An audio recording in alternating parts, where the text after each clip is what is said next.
Charlas de la Codorniz, un espacio de saberes para la vida diaria. Hoy en Charlas de la Codorniz escucharemos a Alberto Herrera Aragón, constante trabajador por la promoción de los derechos humanos y actual director de Change.org México. Vayamos al estudio con Luis y Carolina. Muy bien, pues bienvenido Alberto Herrera Aragón y a Diálogos de la Codorniz. Alberto es un ser humano que ha sido constante trabajador por la promoción de los derechos humanos, es un humanista, estudió Derecho en el ITESO, trabajó en un proyecto que acompañaba personas, pacientes con VIH, fue director de Amnistía Internacional México y hoy dirige Change.org en México también, ¿verdad? Y bueno, estamos contentos de tenerlo aquí en estas charlas de la Codorniz, en Radio Codorniz, y vamos a platicar hoy sobre un tema que Alberto domina, y es la esperanza, y en contexto, pues la esperanza en la labor que realiza en esta labor y en esta parte de juntar voluntades para realizar cambios. Alberto, bienvenido y bueno, cuéntanos un poco sobre cómo vives en tu trabajo diario esta cuestión de la esperanza. ¿Cuál es tu visión? Hola, pues primero que nada, muchas gracias por la invitación. Es un gusto compartir estas ideas. Rebeca, Luis Fernando, muchas gracias. Y es un gusto compartirlas porque creo que estamos pasando por un momento en el que hay una tendencia, digamos, a sentir que estamos, pues sí, en una etapa muy oscura, en una etapa muy difícil, ¿no? Y no es una cosa, digamos, producto de nuestra imaginación, o sea, realmente estamos en una etapa muy complicada. Yo creo que todas y todos lo estamos viviendo de manera muy cercana, ¿no? Tenemos noticias de personas enfermas o gente cercana que muere. Y me refiero, por supuesto, a esta etapa de la pandemia de COVID, pero no solo me refiero a esta etapa de la pandemia por COVID. Yo creo que en términos generales, como humanidad, así en lo grandote lo digo, ¿no? Yo sé que eso después aterriza en ciertas cosas muy concretas en las comunidades, en los países, en las ciudades, en los pueblos, pero como humanidad yo creo que también estamos pasando por un momento pues complicado, porque por un lado, pues sí, pareciera que la humanidad ha llegado a niveles súper brillantes, súper geniales, con un alcance en sus ideas, en su creatividad, en su inteligencia para producir cosas, etcétera. Y por el otro, pues pareciera que la humanidad se nos desbarranca un poco, y se nos desbarranca porque pareciera que estamos acabándonos los pocos recursos que quedan en el planeta, y me refiero pues a los temas de cambio climático que conocemos todos y todas, a los problemas que tenemos en términos de extinción de especies, a los problemas de agua, a los fenómenos naturales que cada año azotan con mayor fuerza.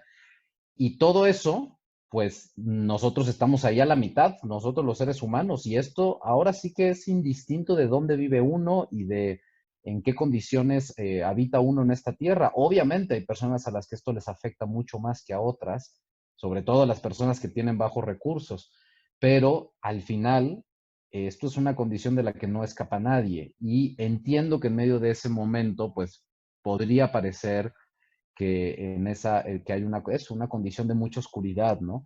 Pero yo, y respondiendo un poco a tu primera pregunta, Luis Fer, yo creo que son dos cosas que van de la mano.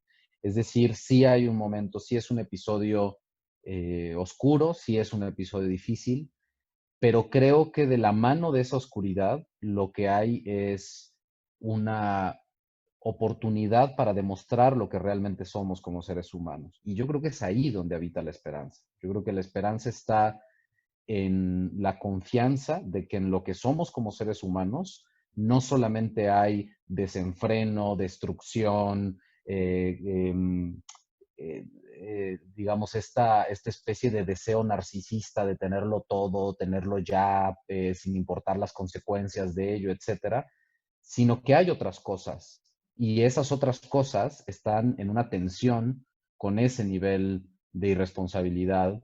Y creo yo que la esperanza está, pues voy a decirlo de manera muy sencilla, en que gane el lado bueno de esa humanidad que traemos dentro. No me refiero a las personas buenas contra las personas malas, me refiero a que todas las personas tenemos en realidad una batalla interna entre estos dos polos que de alguna manera están en tensión.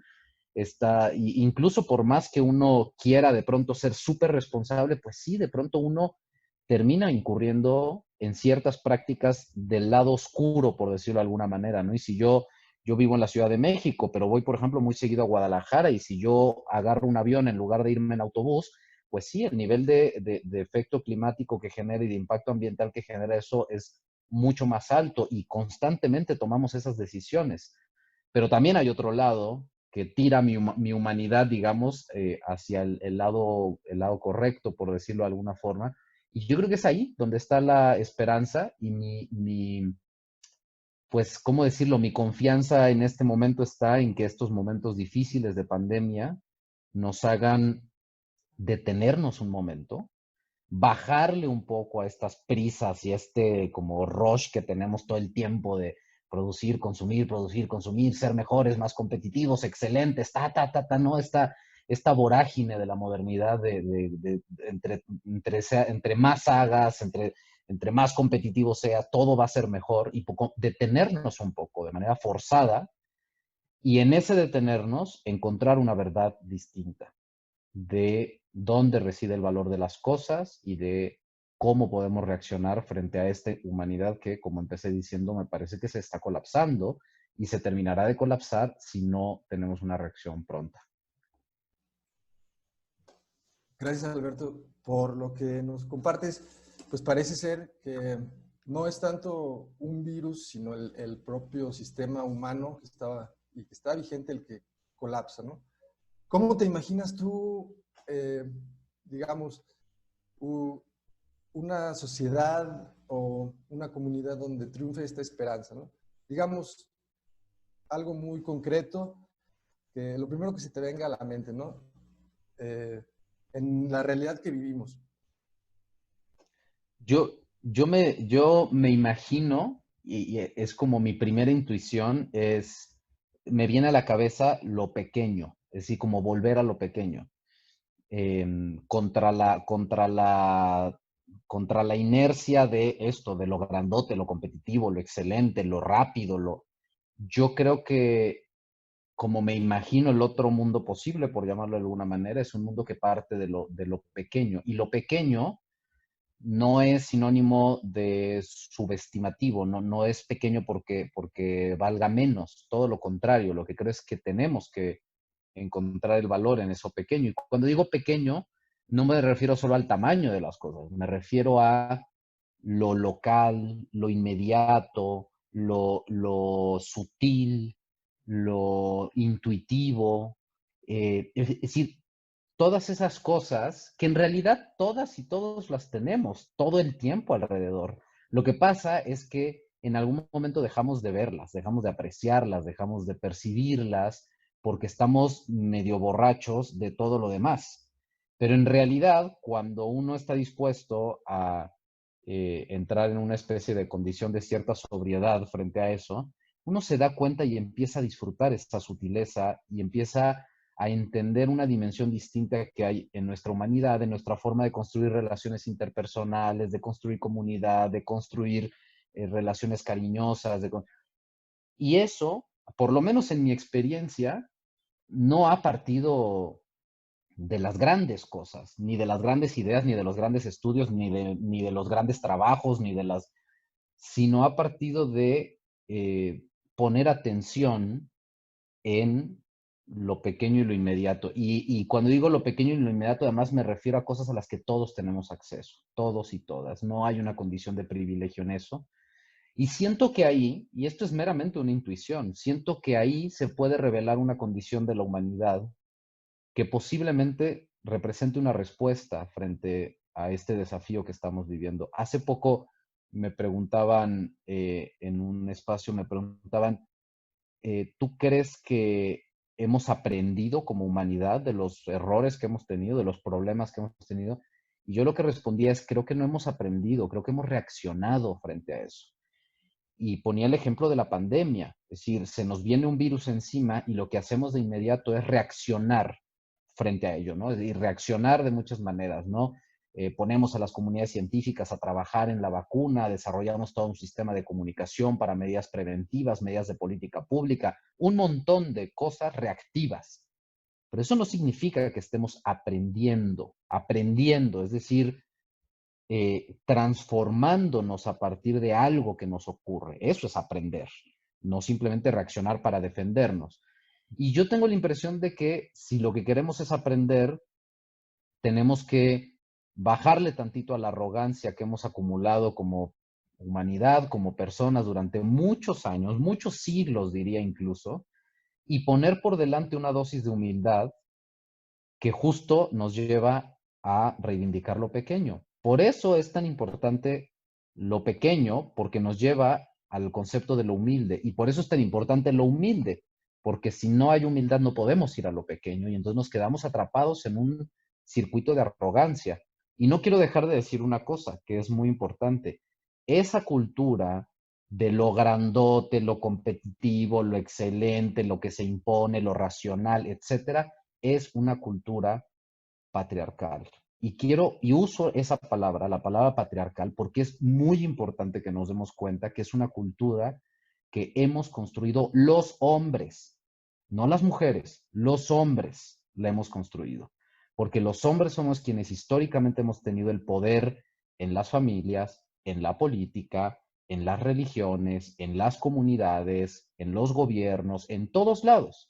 Y nosotros hemos tenido una inclinación a creer que lo que vale la pena es eso, lo excelente, lo competitivo, lo fuerte, lo racional, etcétera. Entonces yo diría que así como digo, en lo pequeño debe de haber seguramente una respuesta, que yo no sé cuál es, cada quien tendrá que ir a lo pequeño para encontrarla, creo que también hay o debe de haber una respuesta en lo femenino. Y cuando digo lo femenino, no me refiero solamente a las mujeres. Me refiero a lo femenino que puede habitar cualquier cosa. Lo femenino que tiene que ver con los afectos, con lo emocional, con lo intuitivo, con lo expresivo, con lo creativo, con una dimensión en la que los hombres solemos ser bastante ineptos. Y en la medida que también vayamos nosotros aprendiendo y valorando esa dimensión de nuestra humanidad, yo tengo la impresión de que ahí hay una grieta de esperanza que nos puede ayudar a entender algunas cosas. ¿Cómo ves ahora el panorama? Bueno, me imagino que tienes quizá un panorama también mundial, pero hablando específicamente de México, eh, ¿cómo lo ves o cómo ves tanto el panorama actual como el futuro, ¿no? Hablando un poco de los jóvenes, porque, bueno, hemos visto precisamente organizaciones como la en la que tú eres parte y diriges, pues que sí están habiendo varias células de reaccionando hacia esta mejora, ¿no? De la esperanza o el mundo ideal. Pues yo creo que en realidad, y por eso me gusta trabajar donde trabajo ahora en esta organización llamada Change.org, para quienes no la conozcan, es una organización que lo que busca es cerrar la brecha entre la población civil y el poder en cualquiera de sus manifestaciones, el poder en las empresas, el poder en el gobierno, el poder en cualquier lado. Y en algún momento nos hemos dado cuenta que una gran manera de hacerlo es con una herramienta tecnológica que le permite a la gente, con un dispositivo y una señal de Internet, crear una petición, es decir, un llamado ciudadano para que el poder reaccione frente a algo o atienda algo y que la gente pueda, por lo tanto, demandar públicamente cambios que no tienen que ser los grandísimos cambios, cambios que puede ser construir una ciclopista en mi colonia o arreglar la cancha de fútbol del parque o que en mi municipio abran un espacio para recreación de los niños y niñas o cualquier cosa. Y la razón por la que me gusta mucho trabajar aquí es que tengo la impresión de que por primera vez en la historia de la humanidad es como si toda la humanidad, casi de manera indistinta a quiénes somos y dónde vivamos y cuáles sean nuestras condiciones, por primera vez tenemos la mayor parte, muchísima gente, una posibilidad de estar expuestos o expuestas a la vida pública conectada. Es decir, cada quien puede contar su historia, algunos más, otros menos. Obviamente siempre las condiciones sociales y económicas impactan, ¿no? Pero en México el nivel de penetración del Internet es de alrededor del 70%. Es decir, tener un teléfono y poderte conectar a una red de Internet pública en alguna plaza te permite poder contar tu historia, contar lo que eres, contar lo que piensas y dentro de ese contar, demandar también relaciones más horizontales con el poder, relaciones más justas, más equitativas. Y yo creo que es ahí donde está el desafío, porque en la medida en la que la gente tiene herramientas para poder mostrarse como es, para poder expresar lo que trae dentro, sus deseos, sus aspiraciones, etcétera, entonces lo que está ocurriendo, fíjense qué cosa tan loca, lo que está ocurriendo es que estamos empezando a ver cada vez más a la humanidad, por decirlo de alguna manera, en una especie de mosaico, y la vemos de manera cada vez más nítida, con sus claros y sus oscuros, o sea, con sus luces y sus sombras, y vemos de pronto cosas horribles, y entonces, y es que los extremismos, y es que estas como tendencias de excluyentes y discriminatorias y las corrientes antiinmigrantes, y claro, está toda esa parte, pero también está la otra, también está la gente que se organiza, la gente que sabe que vale la pena vivir mejor y que para que una persona viva mejor, necesitamos que el colectivo viva mejor, porque adivinen qué, somos parte del colectivo, es una obviedad que a veces se nos olvida, porque como vivimos en una época donde lo que al parecer vale es el individuo, esto es una idea que nos metieron en la cabeza hace más o menos 300 años, antes no funcionaba así, esto es una tendencia, digamos, muy alineada con la forma de entender al ser humano de los últimos 300 años, más o menos, de la modernidad. El individuo en el centro. Y el colectivo hasta se siente, hasta hay una idea de que el colectivo medio estorba. Eh, el capitalismo funciona bajo esa premisa. Lo que importa es el individuo que obtiene una utilidad por el trabajo o que obtiene una utilidad por la inversión del capital. O sea, hay toda una idea de que el individuo es lo que sirve. Y hemos dejado de lado, fíjense qué tontería, hemos dejado de lado una obviedad de perogrullo, obviedad, que es, formamos parte del colectivo. No hay manera de negar esa realidad. Somos seres sociables, como seres humanos. Donde sea que vivamos, tenemos seres humanos alrededor. No importa si es nuestra familia, nuestra pareja, nuestros amigos, nuestra colonia, nuestro pueblo, el barrio, el parque, lo que sea. Siempre tenemos seres humanos alrededor. Entonces, no hay manera de que yo tenga bienestar si esas personas que están alrededor mío no tienen bienestar. Porque yo no soy yo soy yo y mis vínculos con toda la gente que tengo alrededor. Y si las otras personas están mal, no puedo tener vínculos buenos con esa gente. Entonces, eh, todo esto para decir que yo creo que una de las cosas que nos está pasando es que la humanidad se está revelando a sí misma. Nos estamos viendo al espejo, estamos viendo el mosaico de lo que somos. Eso es lo que creo que nos está pasando. Y por eso creo que es un momento tan definitorio. Es decir, porque nos estamos viendo en el espejo y es muy fuerte la idea de vernos al espejo. Y hay cosas que no nos gustan de esa mirada al espejo. Y está bien. Qué bueno que nos estamos viendo. Y yo creo que ese es el momento en términos generales porque estamos pasando en el mundo. Y claro, eso después aterriza en un montón de temas particulares, ¿no? ¿Cómo impacta eso en la política? ¿Cómo impacta eso en la economía? ¿Cómo impacta eso hombre, 80,000 cantidad de cosas que pasan alrededor? Pero yo creo que el telón de fondo es ese. Nos estamos descubriendo como humanidad. Y qué bueno, y qué interesante, y qué bueno que podamos hablar de estas cosas, además, a través de un medio tecnológico, porque este es el recuerdo otra vez de que sí hay una parte brillante, que sí nos está dejando escucharnos, entendernos, dialogar sobre estas cosas.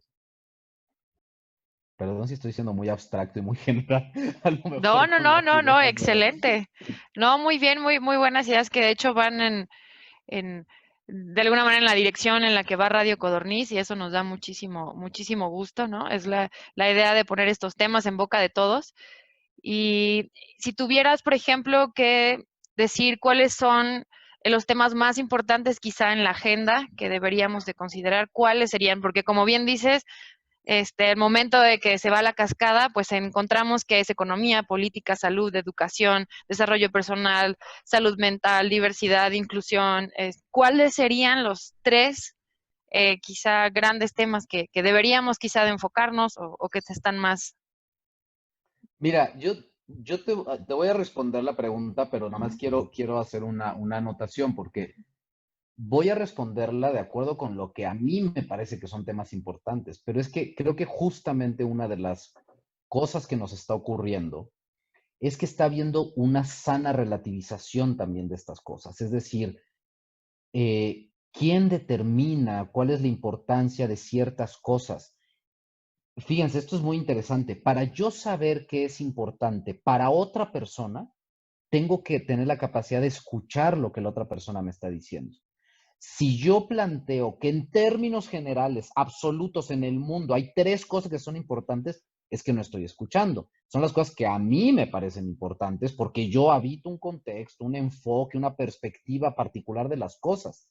Y lo que es muy bonito de esta nueva realidad es precisamente que tenga yo la capacidad de abrir Twitter o Facebook o ver una petición en change.org o cualquier herramienta de este tipo y decir, ah, eso ni siquiera sabía que ocurría, ni siquiera, pero todavía más interesante, ni siquiera sabía que había una persona para la que esto era importante y quiero escuchar por qué es importante para esa persona.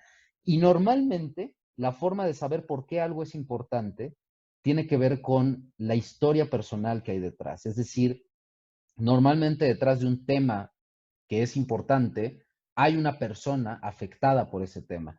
Y por eso las historias de las personas y de las comunidades son tan importantes, son tan relevantes, porque es a partir de esos relatos que podemos entender la relevancia de un tema. Los temas no son importantes en abstracto, no son, por eso las ideologías no me gustan mucho, porque tienden a generar esta idea, digamos, de entramados de ideas que en abstracto se consideran importantes. Y yo digo, pues más bien habría que escuchar a los seres humanos que están detrás de esas ideas para ver si se justifica o no su importancia. Ahora, dicho eso, yo diré dos o tres temas que a mí me parecen importantes desde el contexto que yo tengo, que soy una persona que vive en la Ciudad de México, en la capital de este país, en una zona urbana, una persona que tiene un montón de comodidades alrededor y que tiene una circunstancia específica, digamos, ¿no? Y en esa condición, pues yo diría, primero, lo primero que a mí me aparece en la cabeza siempre es el tema del medio ambiente. Siempre es lo primero que me aparece porque sí me parece que es el componente que va a permitir describir el tipo de especie, ya ni siquiera digo de generación que somos, el tipo de especie que somos y que vamos a ser en el futuro, la viabilidad de nuestra especie, si vamos a tener condiciones para continuar existiendo sobre la faz de esta tierra. Es que de pronto suena una cosa muy dramática, pero es así, no estoy siendo ficticiamente dramático, es así, estamos en un momento en el que se está definiendo la viabilidad de la especie humana, igual que de muchas otras especies, no solo de la nuestra. Pues por eso el tema medioambiental a mí me aparece en la cabeza siempre y me encanta además, porque es un tema que juega como en dos niveles siempre, es decir, en el nivel de lo macro, ¿no? Las grandes políticas públicas, los grandes sistemas económicos, como las grandes cosas que sí tenemos que revisar para que el tema del medio ambiente funcione de manera adecuada, pero después, como decía yo, lo pequeño, ¿no? Es decir, lo que pasa en mi casa. Yo, por ejemplo, lo digo no, obviamente sin ningún afán de presumir nada, lo digo más con un asunto de orgullo personal. Hace como 4 años yo dije, voy a empezar una composta en mi casa. Yo, ojo, no vivo en un terreno con un jardinzote, ni vivo en el campo, que eso será mucho más sencillo hacer una composta en el campo. No, vivo en un departamento en la Ciudad de México, no es mucho más complicado hacerlo aquí. Pero dije, lo voy a hacer y entonces compré mis botecitos, no sé qué, y entonces fui ampliando y fui mejorando la técnica, y entonces conseguí unas lombrices, y entonces empecé a entender cómo funcionaba todo el ciclo, y entonces, de pronto, hasta desde hace 2 años más o menos, me siento súper orgulloso porque no hay una bolsa de residuos orgánicos que yo saque ya a la basura. Todo, el 100% de los residuos orgánicos de mi casa los proceso a través de un pequeñito sistema que tengo yo de compostaje. Wow, Y muy bien. esta composta después la uso para mis plantitas, mi huertito y lo que tengo yo aquí en mi departamento. Y además, no solo eso, fíjense qué cosa tan bonita, no es eso.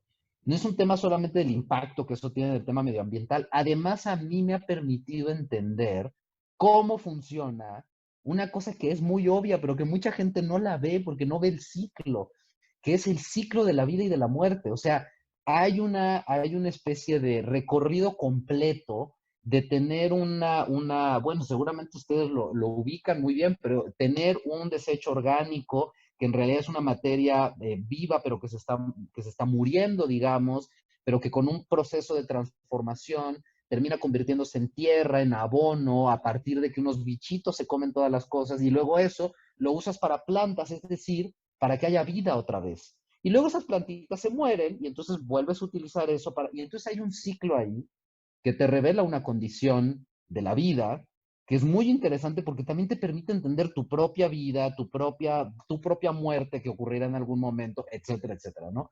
Entonces, bueno, medio ambiente es una cosa que a mí me aparece siempre. Y otra cosa que para mí es muy importante es, en general, lo que tiene que ver con los temas, digamos, de exclusión y discriminación. Y lo digo porque, fíjense, yo doy clases en el ITESO, doy una clase que se llama Cultura de la Legalidad, y una cosa en la que yo insisto mucho a mis estudiantes es que normalmente solemos pensar en la discriminación como algo que le ocurre a otras personas que tienen ciertas condiciones particulares, ¿no? Una persona que tiene una discapacidad, una persona que tiene determinado tono de piel, una persona que tiene determinada preferencia sexual, una persona que... Y siempre les pido yo que hagamos un ejercicio, y es muy interesante, ¿verdad? Yo trabajo con estudiantes muy privilegiados, o sea, gente de mucho dinero que estudia en una universidad privada, cara, de Guadalajara, etcétera. Y entonces siempre hacemos un ejercicio. Yo les pido que de manera personal les ponga una música, que de manera muy reflexiva cada quien anote de manera anónima una razón, una característica que tienen ellos y ellas por las cuales son o podrían ser discriminados. Eso es muy interesante porque eso les obliga a verse como eso, como posibles sujetos de discriminación. Y entonces ponemos todos los papelitos en el pizarrón. Y es una cosa muy interesante porque les pido que se acerquen a ver cuáles son las condiciones de discriminación de sus compañeros y compañeras. Y se convierte en una dinámica preciosa porque entonces empezamos, esto es una dinámica que hago normalmente para abrir el curso, que es que se empiecen a conocer a partir de sus vulnerabilidades y no a partir de sus fortalezas, ¿no? Si lo que yo quiero es que entre todos y todas reconozcamos que todas y todos somos minoría de alguna manera, en algún sentido y por alguna característica. Y que por eso vale la pena construir relaciones armoniosas, comunitarias, cercanas, comprensivas, dialogantes, etcétera. Porque si asumimos la lógica, y miren que doy clases de derecho, es en la carrera de derecho, donde normalmente lo que impera son los juicios de suma cero, donde normalmente lo que impera es la lógica del armarte de la manera más potente posible para destruir al adversario.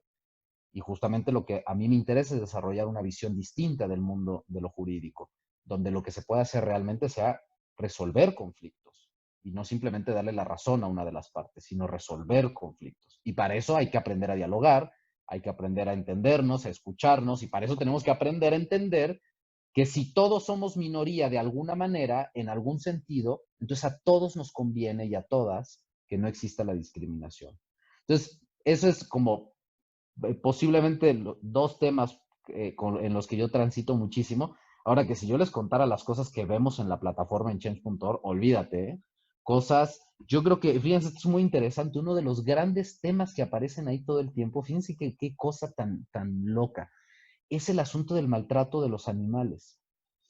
Y yo lo que creo es que esto tiene que ver pero muchísimo, muchísimo, es una cosa que escandaliza mucho y que la indigna mucho a la gente, es ver, por ejemplo, que haya un perro maltratado, que haya un animal en un zoológico en muy malas condiciones.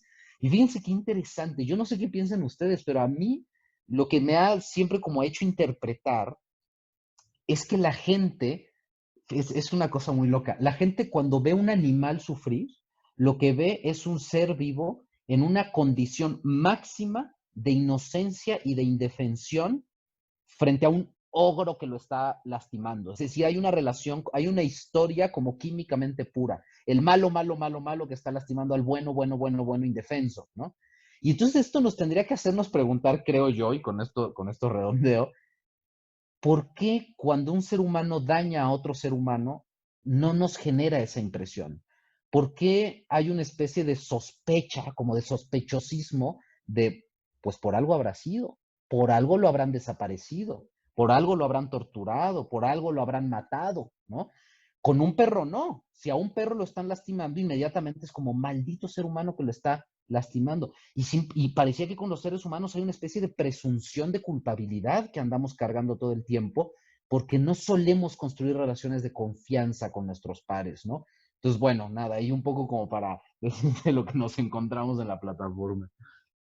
Estoy viendo que la foto que tengo en Zoom, traigo la misma camisa que ahorita. A creer que es Yo mi pensé que estaba camisa. planeado. No, esa foto la tengo ahí desde hace, no sé, 3 años, yo creo, no sé cuánto.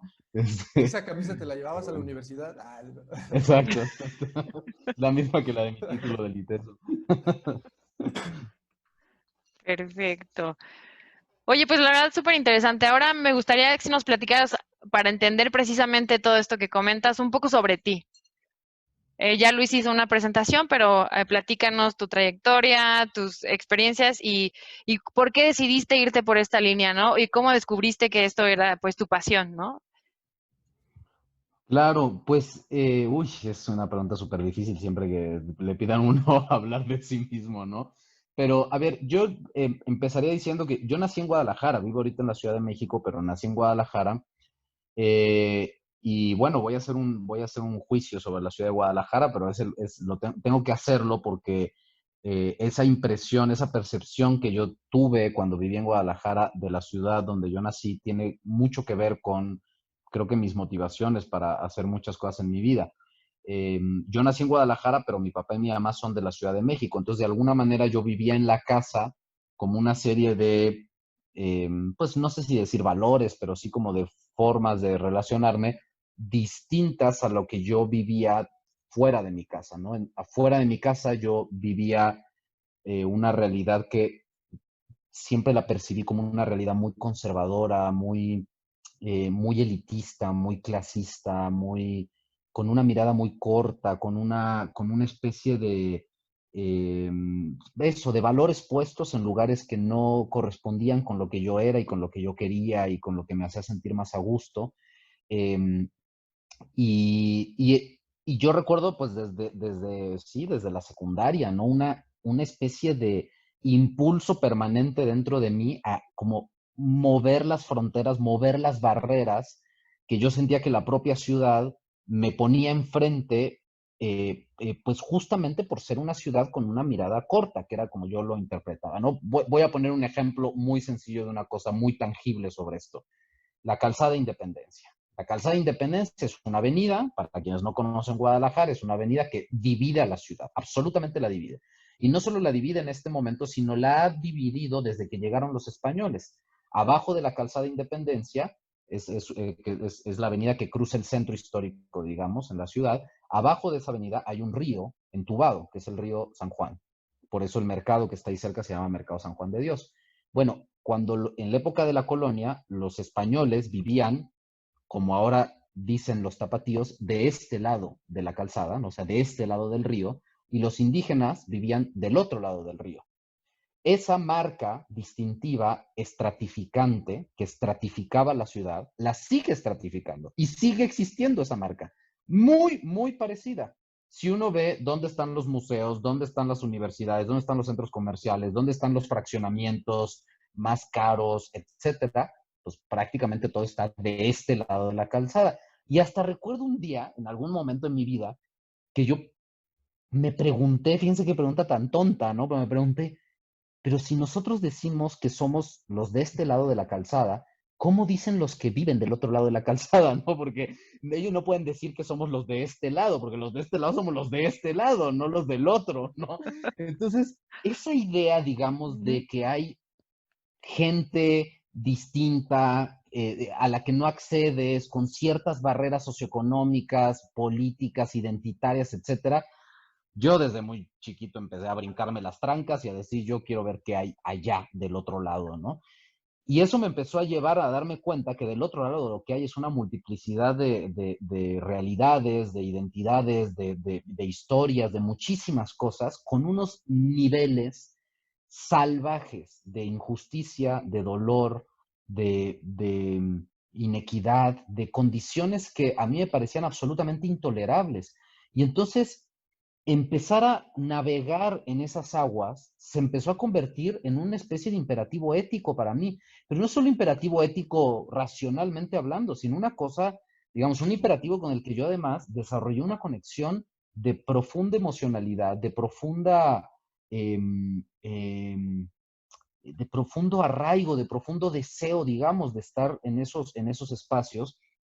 Y entonces me empecé a dar cuenta que para ello tenía que trabajar en lo público, o sea, que si yo me replegaba a lo privado, pues no iba a hacer nada de eso. Si yo quería dedicarme a tener mi empresita, mi familia, mi cochecito, mi no sé qué, no iba a poder proyectarme en lo público, ir a visitar lo público para poder generar la incidencia que sea, la que sea que yo pudiera generar en ese momento. Y entonces esto me llevó a involucrarme desde muy chico en muchas iniciativas, ¿no? Por aquí Luis Fernando comentaba una de ellas que esta nostalgia me dio escucharla porque hace muchísimo que no me acordaba, ¿no? Estoy hablando de yo entré a los 15, 16 años a colaborar en una organización que defiende los derechos humanos de personas que viven con VIH-Sida. Luego me involucré más en el tema de los derechos humanos. Empecé a colaborar con Amnistía Internacional desde muy chico. Y después me vine a vivir a la Ciudad de México porque se abrió la posibilidad de dirigir la oficina en México de Amnistía Internacional, que es una organización muy grande, es posiblemente la organización más grande del mundo en materia de defensa y protección de los derechos humanos. Estuve 5 años al frente de la oficina en México de Amnistía y luego pues me empecé a involucrar con otras cosas y he de decir que al día de hoy sí trabajo al frente de Change.org y en ese sentido sigo teniendo una conexión muy fuerte con los temas de cambio social, pero también me empecé a dar cuenta hace tiempo que hay una dimensión que me gusta muchísimo y ahí he puesto mucho tiempo, mucha energía, mucho corazón, que es la dimensión de ayudarle a gente que quiere sacar adelante proyectos productivos, iniciativas de desarrollo de distintos tipos, de desarrollo profesional, de desarrollo incluso empresarial, porque yo me empecé a dar cuenta que yo desarrollé ese talento, como empecé a dirigir organizaciones, pues de pronto empecé a desarrollar la capacidad de saber cómo se lleva una contabilidad, cómo se maneja un estado financiero, cómo se celebran contratos, como toda esta parte que muchas veces, dado que la gente no sabe cómo funciona,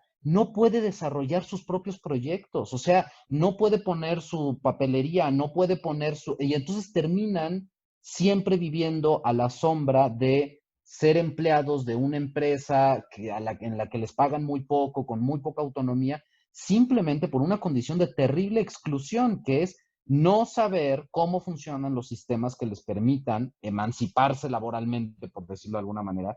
Entonces ahorita también me dedico a eso, a ayudarle a gente a emprender, pero no quiero usar esta palabra en un sentido que me choca, que es como este sentido así como súper, como, este, no presuntuoso, como ay, ¿cómo se dice esta palabra? Pretencioso, ¿no? Como pretencioso, ¿no? De los emprendedores que todos trabajan en grandes torres de oficinas, aquí en Paseo de la Reforma y con sistemas tecnológicos. No me refiero a eso, me refiero a gente que quiera desarrollar un proyecto propio y que necesita las herramientas para hacerlo y entonces acompañarles en ese sentido, ¿no? Pero yo te diría que creo que es más bien, digamos, respondiendo directamente a la pregunta, creo que lo que a mí me ha llevado a hacer las cosas que he hecho ha sido un imperativo ético que no solo pasa por la ética racional, digamos, del preguntarme lo que creo que es bueno o malo, sino de una ética que pasa también por eso, por lo intuitivo, por lo emocional, por cosas que se me han presentado en la vida de ese tipo que he dicho, pues yo creo que aquí hay una apuesta que es interesante y con muy poca planeación además, ¿eh? O sea, de pronto diciendo, Yo siempre he dicho que esta cosa de cómo te ves en 10 años es la peor pregunta que le pueden hacer a una persona. A mí me choca que me hagan esa pregunta porque no tengo ni la menor idea, ni me interesa saber cómo me veo en 10 años. Me interesa mucho saber la calidad de condición que tengo en este momento, y cuando digo de condición me refiero a eso, ¿no? Cómo me relaciono con la gente, qué tan feliz soy, qué tan en paz estoy con lo que hago, y para mí eso es muchísimo más importante que una ambición de decir, ¿dónde quiero estar en 10 años? No tengo ni la menor idea. En 10 años te diré, lo único que es muy probable es que tenga menos pelo del que tengo ahora, eso sí es muy probable que vaya a pasar, pero de ahí más es muy difícil que yo te entienda un poco como hacia dónde los próximos 10 años, ¿no? Sí, no, y esa pregunta hay que tenerla preparada porque en la mayoría de las entrevistas te la hacen, ¿no? Así de, Es un ¿cómo horror, te ves es en un 5 horror. años? Y es definitoria para que te den o no un trabajo, ¿no? No, si es Pero mira, ambicioso o no es ambicioso. además te voy a decir una cosa, Rebeca, ¿por qué me parece una pregunta tan horrible? Porque esa pregunta entraña una especie de deseo de colonizar a la otra persona, porque en realidad esa pregunta tiene una respuesta prefabricada detrás que el entrevistador está esperando. Esa pregunta, yo ya sé qué es lo que quiere escuchar el entrevistador como respuesta, y lo que quiere escuchar es una trayectoria que Mm. corresponde con el deseo del entrevistador. Y en ese sentido, niega la autonomía de la persona que está respondiendo. ¿Qué pasa si la persona te dice, yo en 10 años lo que quiero es dedicarme a escribir poesía y ver las estrellas? Entonces, ¿y qué? Eso ya no va a hacer que lo que yo en este momento puedo ofrecer como capacidades profesionales valga la pena. O sea, me parece que implica como muy poco respeto a lo que es una persona, ¿no? Y esto, ¿no? Siempre que yo pienso como en estas cosas y entonces para el futuro hay que prever esto, y el futuro, en el futuro todos vamos a estar muertos, o sea, pensemos, pensemos ahorita, todos vamos a estar muertos porque eso es lo que nos va a pasar a todos Ujú. eventualmente, ¿no? Entonces, mejor seamos consistentes con convicciones y con formas lindas de habitar el presente y lo que tenemos en este momento. De acuerdo, total. Luis, ya regresaste por acá. Sí, una disculpa, me sacó el sistema de Parte de la conexión, pandemia, ¿no? pero aquí estamos ya disfrutando la charla aquí con Alberto. Eh, Tenía una pregunta y ahorita como que se me fue, ¿no? Pero precisamente de lo que dices, pues es este futuro constante, ¿no? Este devenir, pero que me parece muy importante e interesante esta visión de precisamente atender el presente, ¿no? El movimiento o, o lo actual, digamos. Ese punto de vista, concuerdo, ¿no? En eso. Y sin embargo, pues es nuestra realidad, cualquiera de nosotros que queramos buscar trabajo, tenemos que responder. Entonces, bueno, no sé qué charlaron ahorita, pero tenía una pregunta que quisiera no quedármela, aunque se parece a la otra, pero vamos contextualizando, ¿no? Digamos, aquí en México, en las realidades que vivimos nosotros, ¿qué es lo más urgente, ¿no?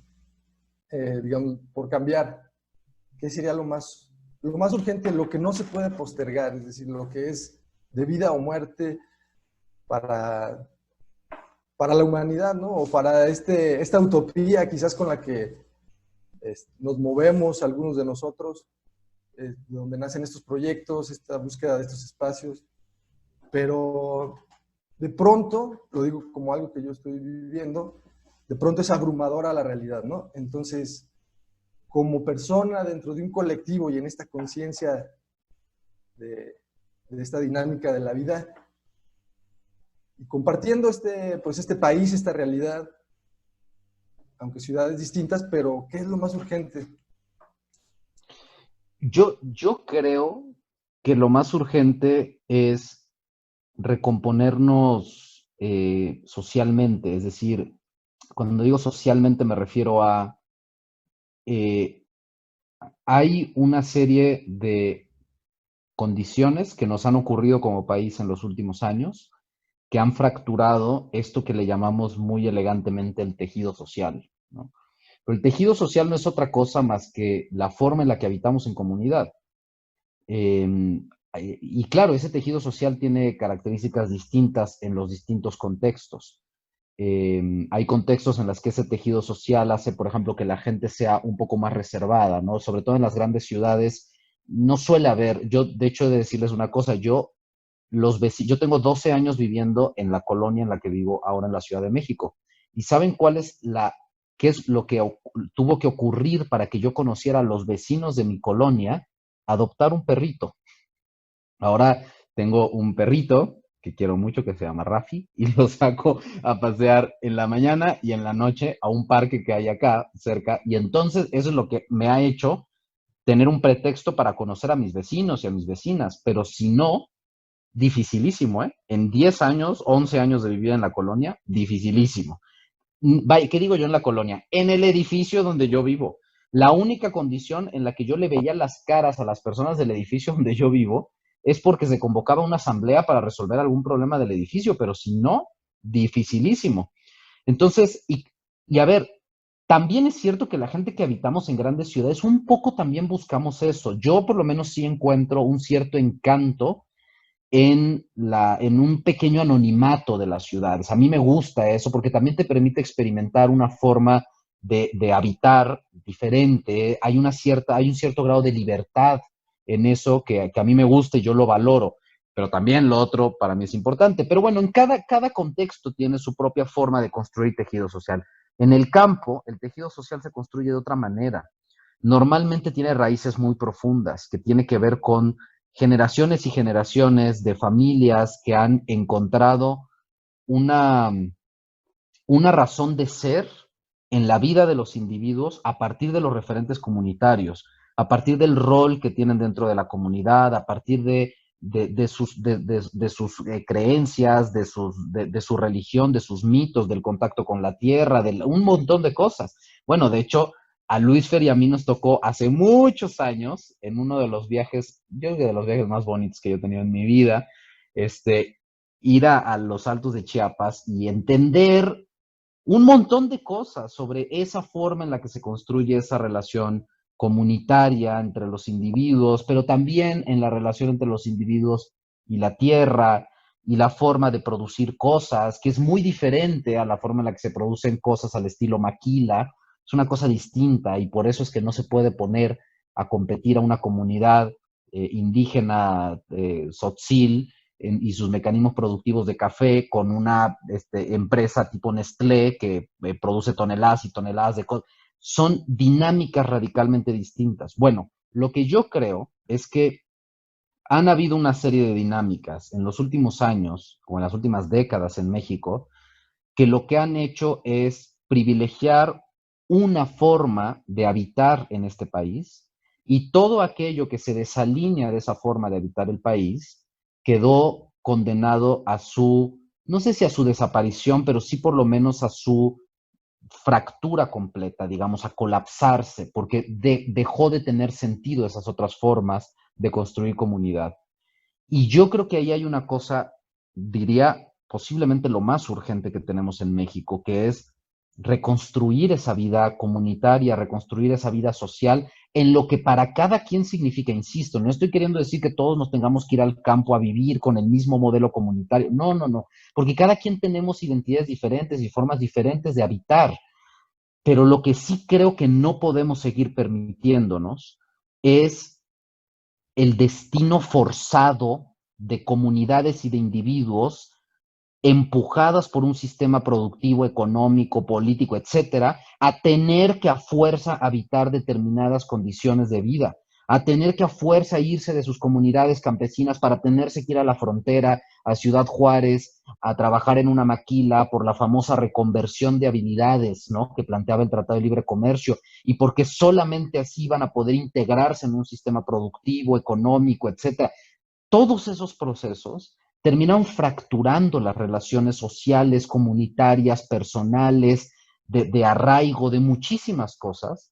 Y a mí me parece, y es una lectura, por supuesto, completamente interpretativa de la realidad, a mí me parece que el nivel de descomposición que hay en este momento en México, en materia de violencia, en materia eh, eh, no quiero usar la palabra valores porque ha sido muy mal utilizada esa palabra por la derecha y por sectores conservadores, etcétera, pero sí, digamos, que, en fin, toda esta fractura que tenemos, y para mí la punta de esa fractura es los niveles de violencia que hay en el país, yo creo que tienen que ver con esa ruptura del tejido, esa ruptura comunitaria espeluznante, que en su momento no fue visible, porque ahorita estamos viendo los estragos de esa ruptura. Los estragos tardan tiempo en manifestarse. No es que si una persona sale de su comunidad al siguiente día se convierte en un sicario, no.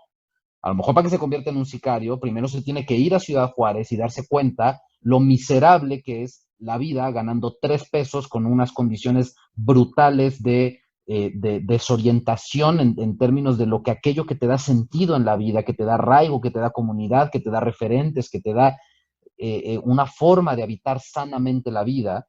Y posiblemente después de que una persona pasa por ese nivel, digamos, de explotación, insano, etcétera, pues empieza a entrar en dinámicas que son muy complicadas, ¿no? Entonces yo creo que yo eso es lo que valoraría. Y fíjense cómo esto, regresamos a la primera parte que preguntaban, no hay manera de construir comunidad que no sea desde lo pequeño.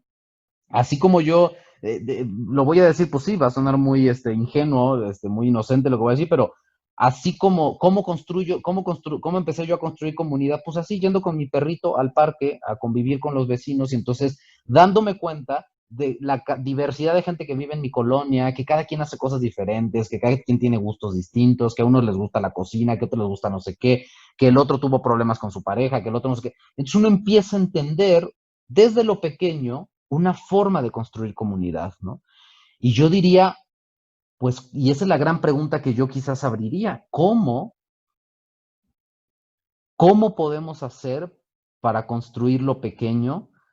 Pero cuando digo lo pequeño no me refiero a hacerlo a pequeña escala, sino me refiero a hacerlo lo pequeño, pero esto tiene que ocurrir en todos lados. Y eso es lo que yo creo que de pronto no hemos terminado de entender cómo hacer para ir a recuperar la construcción comunitaria desde lo pequeño, que nos permita habitar con más sentido la vida. Y no con un sentido que alguien nos diga que tenemos que habitarla, con el sentido que nosotros desarrollemos, cada quien. El sentido de esa comunidad Tzotzil que Luis Fernando y yo conocimos hace 20 años, no es el sentido de mi vida, es el sentido de la vida de ellos y de ellas. Y yo he tenido que ir desarrollando mi propio sentido también para entender dónde me siento más cómodo, dónde me siento más en paz, dónde me siento más libre, etcétera. Cada quien tendrá que entender eso, ¿no? Lo que yo creo es que no hemos desarrollado la manera en la que cada quien pueda acceder libremente y en condiciones de bienestar a esa elección. Normalmente han sido elecciones forzadas a las que se ha empujado a la gente que a fuerza tenga que optar por un tipo de vida porque hay un modelo económico, político, etcétera, que la privilegia, ¿no? Yo creo que esa es la gran deuda que hay en México, esa es la gran tarea por hacer y es una deuda gigantesca. O sea, vemos comunidades desiertas, pueblos enteros que están completamente corroídos por dentro por relaciones violentas que se generaron precisamente porque los mecanismos de sustentabilidad de esos pueblos se fracturaron por completo. Vemos por otro lado condiciones urbanas. Yo tengo por razones de un proyecto que tengo, viajo mucho a Tijuana y lo veo, ¿no? O sea, la urbanística de las ciudades de la frontera, que es una cosa bestial, ¿no? De todo el mundo que empezó a llegar y a ponerse unos tras otros porque es decir, eso no es sano, no hay manera de que eso sea sano. No hemos construido relaciones comunitarias sanas. Yo creo que ahí hay una prioridad importante.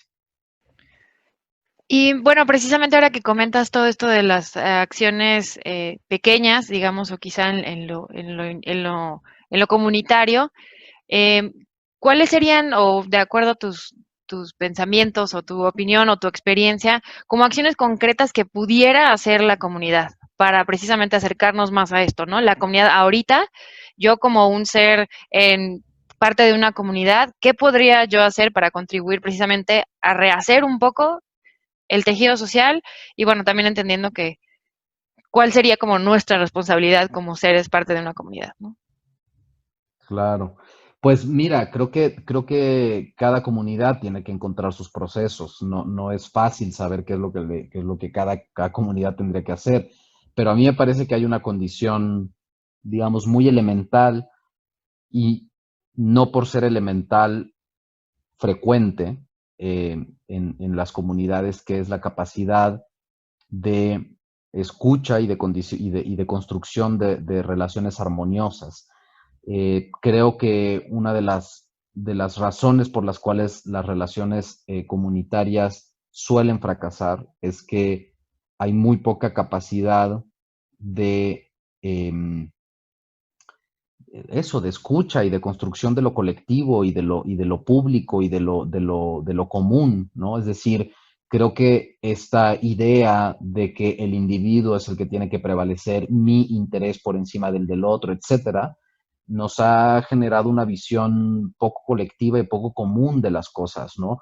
Creo que en la medida en la que empecemos a hablar de lo público, a hablar de lo común de mejor manera, y a darnos cuenta además que cuando construimos lo común y lo público, al final todas y todos nos vemos beneficiados. Yo creo que en la medida en la que eso ocurre, nos vamos a dar cuenta que al final nuestro bienestar como individuos parte de eso, de la condición de lo colectivo. Y para ello, yo sí creo que tenemos que aprender a escucharnos mejor. Yo creo que somos en general poco capaces las personas de escucharnos,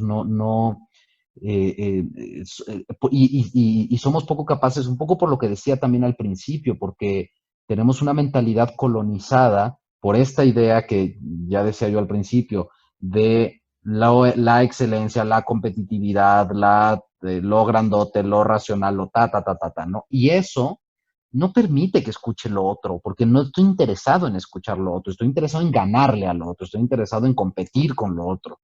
Y eso es exactamente la antítesis de la comunidad. La comunidad solamente se puede generar cuando hay una intención de unir, de vincular, de sumar positivamente en lugar de esta cosa llamada suma cero. Fíjense, a mí esta idea de los juegos de suma cero, a mí me han revelado muchísimas cosas. Para quien no sabe lo que es un juego de suma cero, es una cosa muy sencilla. Son juegos, en las teorías de juegos, un juego de suma cero es un juego en el que para yo ganar, tengo que destruir a la otra parte. O sea, yo gano sí y solo sí la otra parte pierde. Y esto es una cosa muy siniestra, porque entonces, en lugar de yo querer construir algo positivo, lo que estoy buscando es destruir al adversario. Es decir, al otro se le entiende incluso como adversario. Yo esto siempre lo cuestiono mucho en el medio del derecho, porque el dispositivo jurídico está construido de esa manera. Hay un juez o una jueza que decide entre dos partes. Y entonces a los abogados normalmente nos forman diciendo, tu trabajo es que tu cliente gane, ¿no? Y para que tu cliente gane, lo que tienes que hacer es que tienes que destruir a la otra parte. Y entonces serás un excelente abogado, ¿no? Es una cosa espantosa. Y lo que es terrible es que esa visión del mundo no solamente la tenemos los abogados, en general la hemos desarrollado las personas. Si se dan cuenta, las relaciones comerciales, por ejemplo, también funcionan desde esa lógica. Para tú ganar en el mercado tienes que destruir a tu competidor. Solemos aproximarnos a las relaciones interpersonales a partir de los juegos de suma cero. Bueno, llevándolo al extremo más radical, muchas veces en las relaciones de amistad, de pareja, familiares, etcétera, no sabemos resolver nuestras condiciones a partir de una dinámica diferente que no sea de suma cero. Lo contrario de la suma cero es una cosa que se llama suma positiva, es decir, ¿cómo hacemos para que de este pleito que tenemos, de este aparente conflicto de intereses que tenemos, podamos encontrar una solución en la que los dos ganamos, donde el resultado de esto es una cosa que nos beneficia a ambos, donde sale algo productivo y valioso de aquí, y no donde lo que sale es un -1 de un lado, un +1 del otro lado, y eso pues suma 0, ¿no?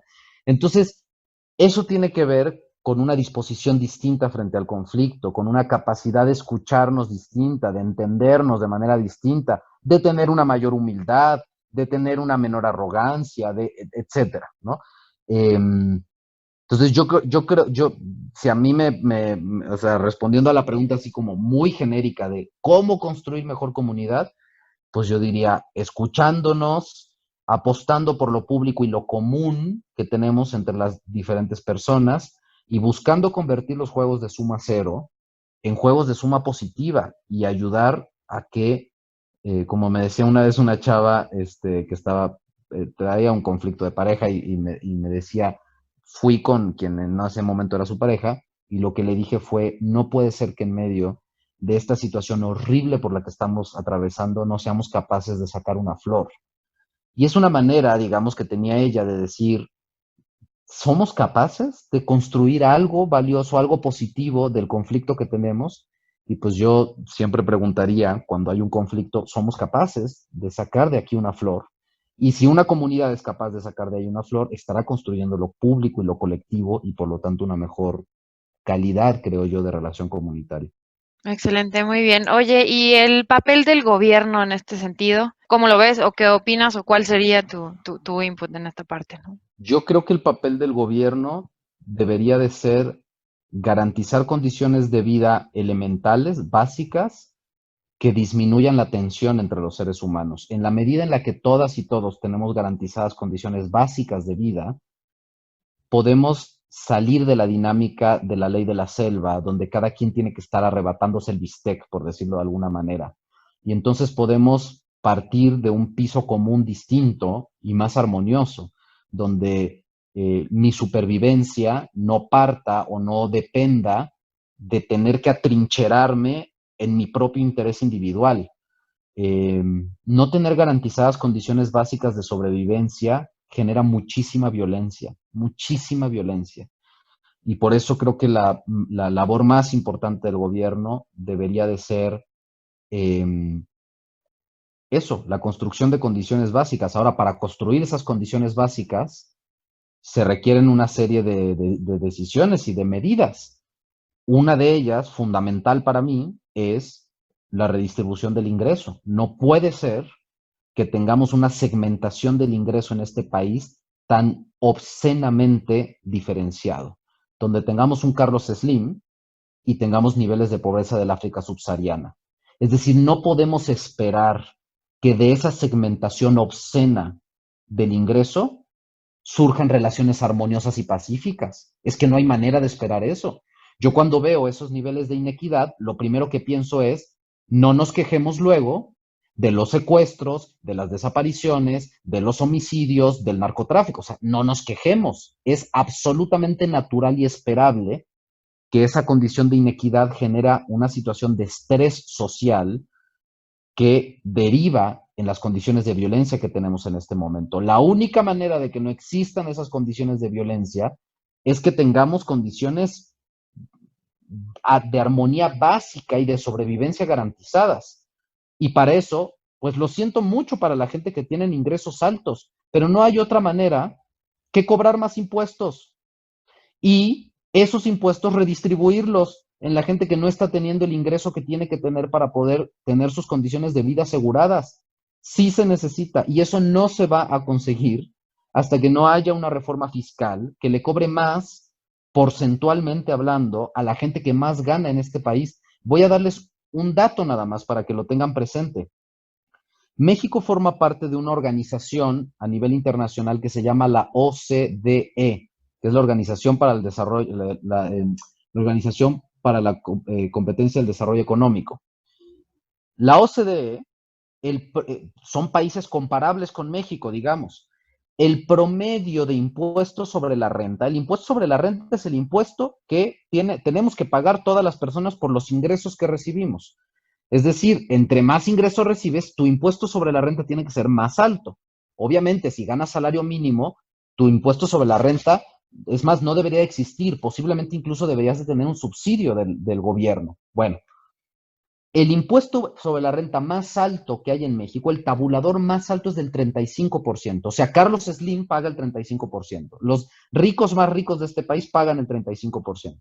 Bueno, el promedio de impuestos sobre la renta de la OCDE, Organización, dije para la competencia, es para la cooperación y el desarrollo económico, así se llama. La OCDE, el promedio es del 43%, es decir, 8% más de lo que pagan los más ricos de los más ricos en México. Es ridículo, no hay manera de que se pueda resolver la brecha socioeconómica que hay en este país que no sea cobrándole más impuestos a los más ricos. Y ese dinero después se tiene que repartir. ¿A través de qué? Ya veremos a través de qué. Ya veremos si es a través de transferencias directas de efectivo, a través de programas sociales, a través de... Ya se verá a través de qué. Pero el principio tiene que ser que ese dinero privado se tiene que convertir en dinero público.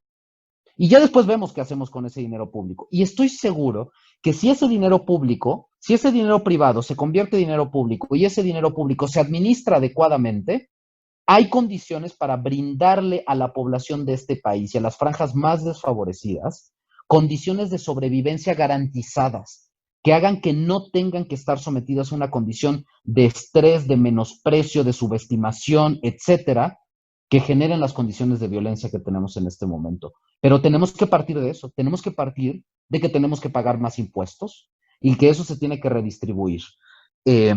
Solo digo para terminar, a mí me sorprende de pronto esta terrible subestimación que hay o incluso oposición a las transferencias de efectivo, ¿no? Cuando digo transferencias de efectivo me refiero a las becas, los programas de apoyo directo para personas de la tercera edad, etcétera. Me sorprende mucho porque cuando uno voltea a ver a estos típicos países aspiracionistas, ¿no? De los países nórdicos, europeos, están llenos de transferencias de efectivo, llenos. ¿Qué pasa en España cuando una persona pierde su trabajo? Transferencia de efectivo. Le dan dinero, un pedazo de su salario se lo dan todos los meses. ¿Qué pasaba en Finlandia con el salario mínimo universal? Dinero que se le da a la gente. ¿Por qué se le da dinero? Porque el principio del que tenemos que partir es que todo el mundo tiene derecho a vivir. Y en una sociedad capitalista como en la que vivimos todos y todas, para vivir tenemos que comprar cosas, servicios, comida, renta, agua, cosas básicas. Y la manera de resolver eso, por lo menos hasta ahorita, en nuestras sociedades es a través del dinero. Entonces necesitamos que la gente tenga un ingreso básico para que pueda solventarse esas condiciones sin tener que estar metiéndole codazos a la gente de alrededor para poder sobrevivir. Entonces, a mí me parece que ahí hay un papel fundamental que el Estado tiene que jugar. El Estado tiene que ser el equilibrador de la cancha, por decirlo de alguna manera. No puede ser que haya niños y niñas que nazcan en este país en condiciones que les producirían morir de diarrea el primer año de vida y condiciones de vida donde niños y niñas nacen en cunas de oro donde viven vidas equivalentes a la nobleza europea. Es que no puede ser eso. Ese piso básico que deberíamos de tener todos y todas tiene que emparejarse. Y la labor del gobierno es emparejar esa cancha. Y para emparejarla, sí, va a haber que quitarle a unos para darle a otros. Sí, eso tiene que ocurrir. Lo que pasa es que a veces suena muy feo esto. Hay mucha gente a la que no le gusta. ¿Cómo que le tienen que quitar a unos? Pues sí, porque los recursos son escasos y los recursos o los tienen unos o los tienen otros y entonces, pues, se tiene que emparejar la cancha. Yo creo que eso tendría que ser la labor fundamental del gobierno. Pero no sé qué Excelente. piensan ustedes, suena muy comunista lo que estoy diciendo o muy horrible. No, pues una visión profunda, ¿no? Al final, como decías, tu rechazo a las ideologías, a esta parte de las ideologías por rígidas, ¿no? Pero la realidad nos parece un análisis muy bueno, ¿no? ¿Ibas a agregar algo? No, solo iba a decir que a mí me parece que es una cosa de sentido común, o sea, no, porque de pronto pareciera como una cosa muy radical, ¿no? Como, ¿cómo que vas a cobrar, cómo que le vas a quitar dinero a unos para darles a... Una cosa absolutamente de sentido común. No hay manera de garantizar vida comunitaria que no sea convirtiendo ciertas cosas en cosas comunitarias. Y fíjense qué chistoso porque aquí hay una cosa muy particular de México, que esto no ocurre en otros países. Yo no sé si esto lo saben ustedes o la gente que está escuchando, pero uno de los grandes triunfos del zapatismo revolucionario, del zapatismo de la revolución de 1910, fue llevar a la Constitución la famosa figura del ejido, que después en la contrarreforma de los años 90 lo terminaron echando para atrás, pero esa figura del ejido que todavía existe en muchas partes en México, es una figura en realidad de origen prehispánico. Por eso es tan única para México.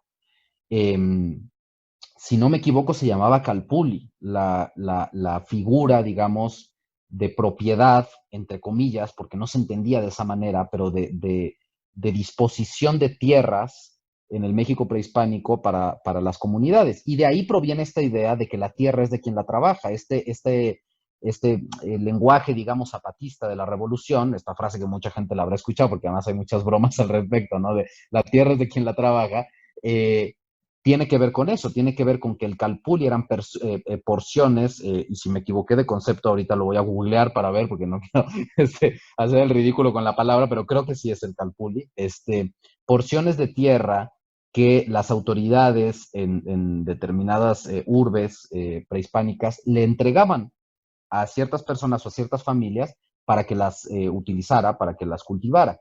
Y en la medida en la que iban dejando de utilizarlas, se la entregaban a otras familias para que las utilizara. Es decir, fíjense qué cosa tan interesante, es el valor de la tierra a partir del uso y no a partir de no a partir de la plusvalía, es decir, no a partir de esta idea de que la tierra se puede comprar y vender y entonces el precio de venta de la tierra se determina de acuerdo a una condición de mercado, sino es a partir del uso que tiene la tierra.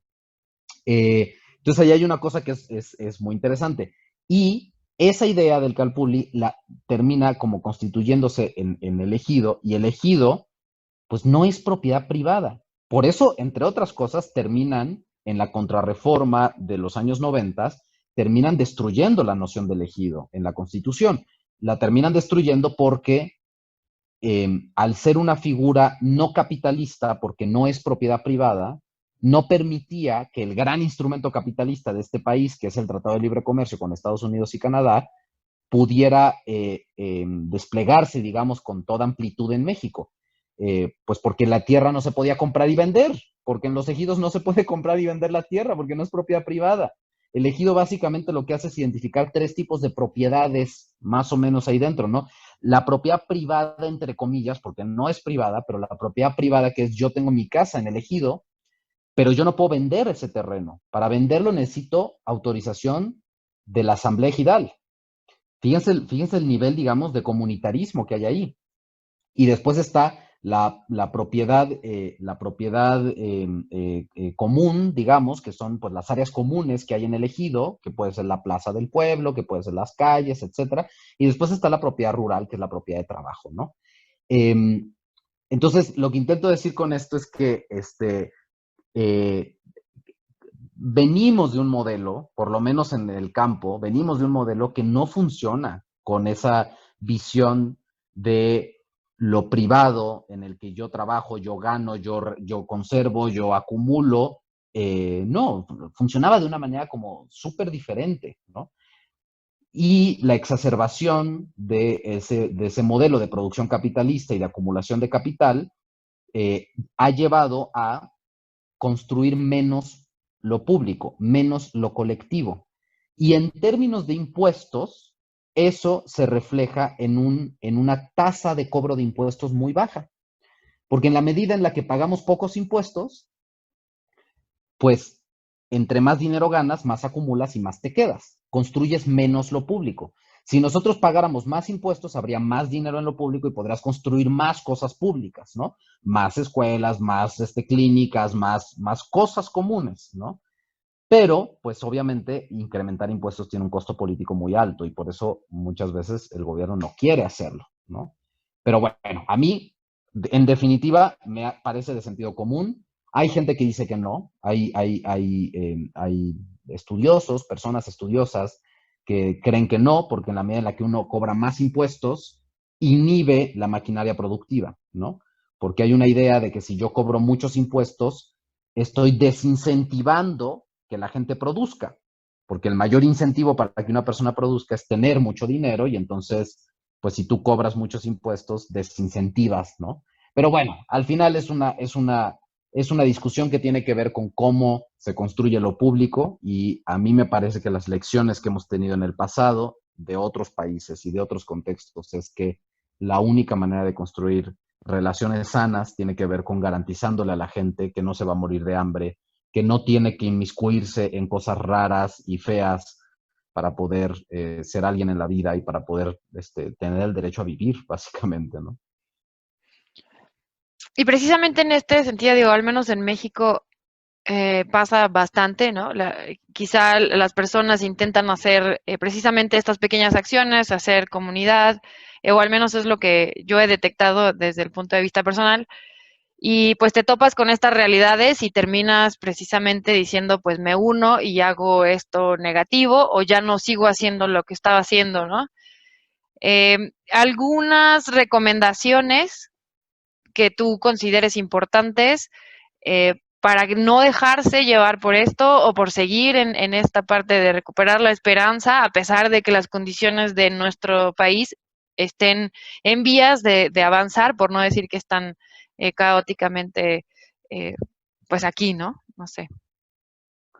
Sí, pues yo no quiero ser repetitivo, pero sí creo que la mejor recomendación que yo daría para encontrar esa esperanza es darnos cuenta cómo mi bienestar personal se construye a partir del bienestar de la otra persona. Es una cosa que pareciera contraintuitiva porque parece que para uno tener un bienestar personal, lo que uno tiene que hacer es ponerse uno por delante. Pero yo lo que planteo es que la relación inversa es mucho más eficaz, porque la relación inversa, cuando uno lo que hace es poner por delante a la otra persona, lo que ocurre es que si yo pongo por delante a Luisfer y Luisfer te pone por delante a ti, tú me pondrás por delante a mí y entonces se termina generando una red de bienestar que no es la red de bienestar autoprocurada que implota. O sea, si yo solo busco mi bienestar individual, yo imploto, soy yo conmigo y no me interesa nada más que mí. Pero cuando yo lo que hago es poner a la otra persona por delante, se construye una red de bienestar. Y entonces yo tengo que dejar de preocuparme ansiosamente por mí mismo. Obviamente hay una preocupación buena siempre, ¿no? Siempre hay un nivel de preocupación por el bienestar personal que es sano, ¿no? Pero yo puedo dejar de preocuparme por mí mismo porque sé que hay una red que me soporta, porque sé que hay una red de bienestar que está ahí y que yo puedo confiar en esa red de bienestar. Y entonces yo puedo confiar en Luisfer porque sé que Luisfer está confiando en ti y sé que tú vas a confiar en mí. Y entonces Ujú. esa red de confianza genera relaciones armoniosas, genera relaciones amorosas. Incluso voy a decir una cosa, genera un tipo de relación donde ¿cómo lo diré? Donde no salen las cuentas matemáticas, donde opera desde otro lado, no opera desde la racionalidad de lo que es justo, opera desde la lógica de lo que es amoroso, afectivamente consistente o como le queramos llamar.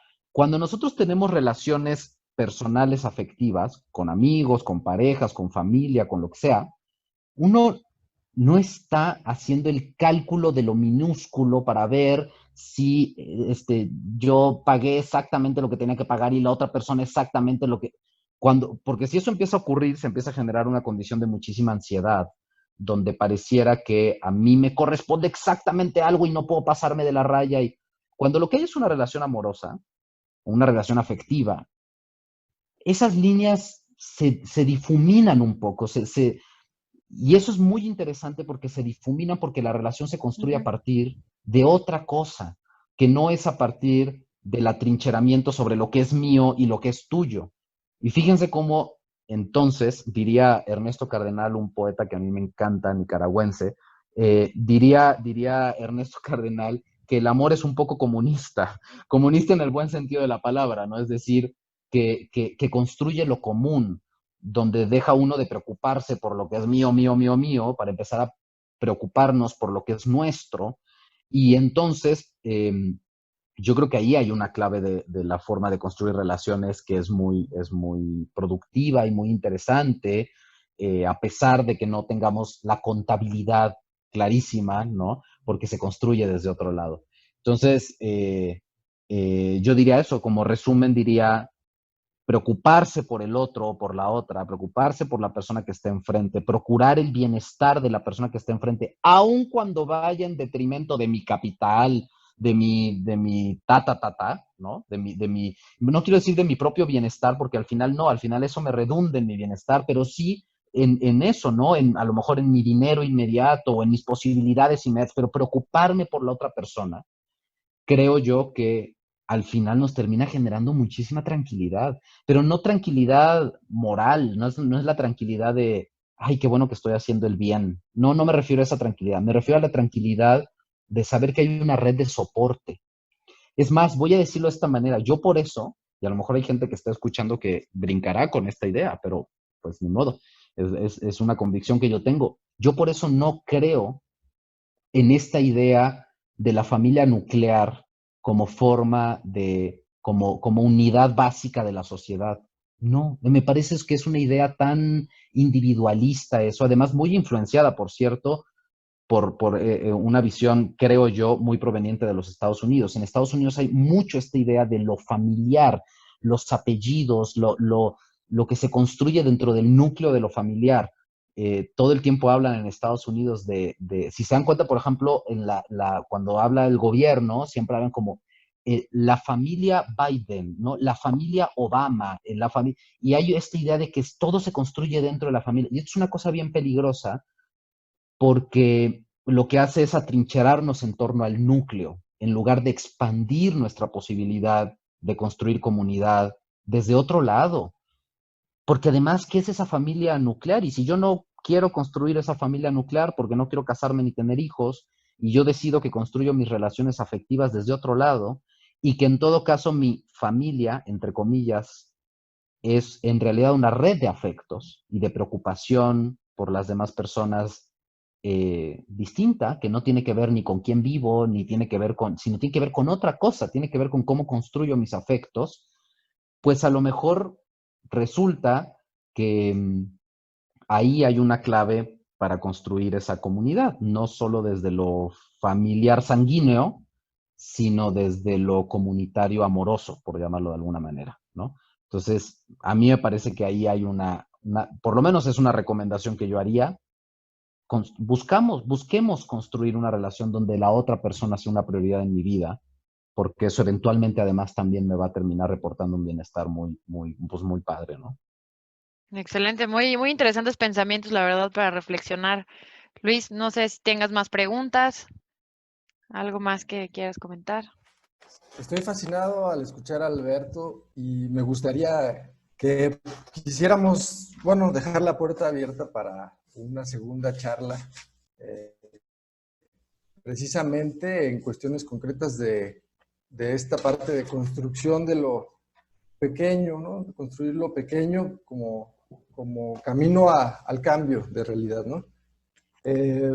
Estoy recordando de pronto muchas cosas, ¿no? De la universidad, de colectivos, de viajes, y bueno, por mi parte me quedaría con esto para degustarlo, ¿no? Para realmente, es muchísima información, son muchas reflexiones muy profundas realmente. Entonces, pues yo por ahora en este momento expresar mis agradecimientos, mi gratitud a Alberto por su disponibilidad, por su visión, su energía aquí, y hacerle la invitación a poder tener una segunda sesión aquí en Radio Codorniz. Pero adelante si tienes, aprovecha que está Alberto disponible. Ya sé. No, pues yo creo que también por ahora creo que es suficiente con esta información. Definitivamente tenemos que hacer una segunda. Hay bastantes temas, quizá ya un poquito más enfocados o más específicos. Veo que tienes un amplio conocimiento y experiencia en varios ramos y interesantes que Radio Codorniz le interesan mucho bajar a la comunidad y ponérselos a la mano, ¿no? La labor de Radio Codorniz pues va precisamente a eso, a intentar hacer comunidad, a crear un poco de empatía entre la comunidad, en hablar temas que nos conciernen a todos y que a veces pues nos sentimos como ajenos, ¿no? Por no saber sobre ellos, ¿no? Entonces, esa es la idea de Radio Codorniz y de charlas de la Codorniz, ¿no? Que podamos de alguna manera acercarnos a otros públicos que no siempre están al pendiente de estos temas, ¿no? Es como la idea. Así que pues muchísimas gracias, Alberto. No sé si quieras dar un mensaje antes de terminar o algo que quieras compartir antes de agradecer tu valioso y participación. Pues bueno, agradecerles, a mí me encanta platicar de estas cosas siempre, porque además, ahora que estamos todas y todos medio encerraditos en nuestras casas, creo que es una oportunidad también muy padre de decir, bueno, pues encontrémonos por estos medios para seguir intercambiando ideas, platicando, conversando, ¿no? Pues no es momento ahorita de abrir una cervecita y estar con 15 amigos en la casa, pero sí es momento de que hablemos de estas cosas y de muchas otras, porque pues sí, yo sé que es el lugar común que todo el mundo dice, pero estar aislados no significa retraernos ni separarnos entre nosotros, sino pues es simplemente, pues sí, hay un distanciamiento físico que ahorita se necesita. Y yo, pues nada, simplemente terminaría diciendo que creo que es un momento importante. Me estoy acordando ahorita de una película, que no me acuerdo cómo se llamaba, pero pero me acuerdo que hay un episodio muy bonito en el que un niño tiene una pérdida muy grande, muere su papá, y un amigo suyo, un señor, le dice algo que yo creo que es una frase que es como muy aplicable a lo que estamos viviendo ahorita. Le dice, yo sé que cuando uno pasa por un momento difícil, normalmente lo que queremos es que pase rápido, que se acabe rápido ese momento y hacer como si no hubiera ocurrido, ¿no? Y lo que le dice es, yo te invito a que hagas exactamente lo contrario. Este es un momento muy importante en tu vida y por lo tanto es importante que estés despierto, es importante que te concentres en el momento, es importante, incluso voy a decir de esta manera, que disfrutes ese momento doloroso y difícil por el que estás pasando. Y no disfrutarlo en el sentido narcisista ni en el sentido superficial de la palabra, sino disfrutarlo en el sentido de contemplarlo, de detenernos por el momento por el que estamos pasando. Si alguna maravilla tiene o alguna cosa positiva tiene toda esta desgracia por la que estamos atravesando, es que nos está obligando a detenernos. La maldita maquinaria de prisas, de vorágine, estamos obligados a detenernos.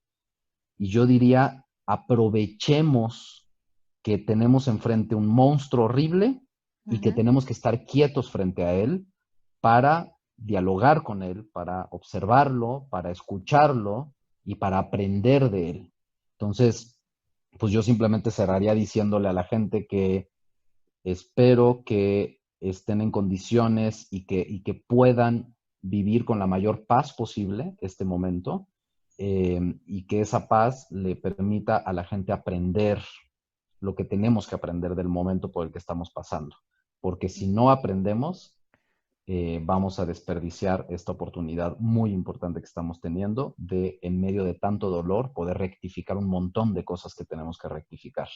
Aprovechemos el momento, no cerremos los ojos diciendo, ya que pase, ya que pase, ya que pase. Yo eso le decía a mis alumnos, les decía, sí, yo entiendo la ansiedad de que pase el momento, pero en lugar de estar concentrados en pedir que ya pase, mejor utilicemos nuestras energías en dialogar con ese momento y en entenderlo y en ver qué nos dice de nosotros y de nosotras. Yo ese es, pues sería un poco la invitación con la que cerraría. Excelente. Muy buena reflexión, la verdad, ¿eh? Muchísimas gracias por aceptar la invitación y por tu tiempo. Y pronto por ahí estaremos tocando tu puerta otra vez para seguir teniendo charlas. Muchísimas gracias, Luis. Sí, claro Alberto, que sí, con mucho gusto. Un abrazo y pues mucha fuerza en tu labor. Y otra vez, muchas gracias. Nos vemos pronto aquí en Radio Codorniz, espero. Y como dices, pues darle oportunidad a la esperanza, al cambio a través de lo pequeño, ¿no? Y bueno, disfrutar la realidad, a este monstruo que está frente a nosotros y hacer lo mejor posible, ¿no? Exacto. Muchísimas Pues gracias. Un abrazo muy grande y nos escuchamos pronto. Agradecemos la participación de Alberto Herrera Aragón en este programa número 4 de Charlas de la Codorniz. Los esperamos dentro de 15 días en otra interesante charla. De Irapuato para los mundos, Charlas de la Codorniz, una producción de Radio Codorniz.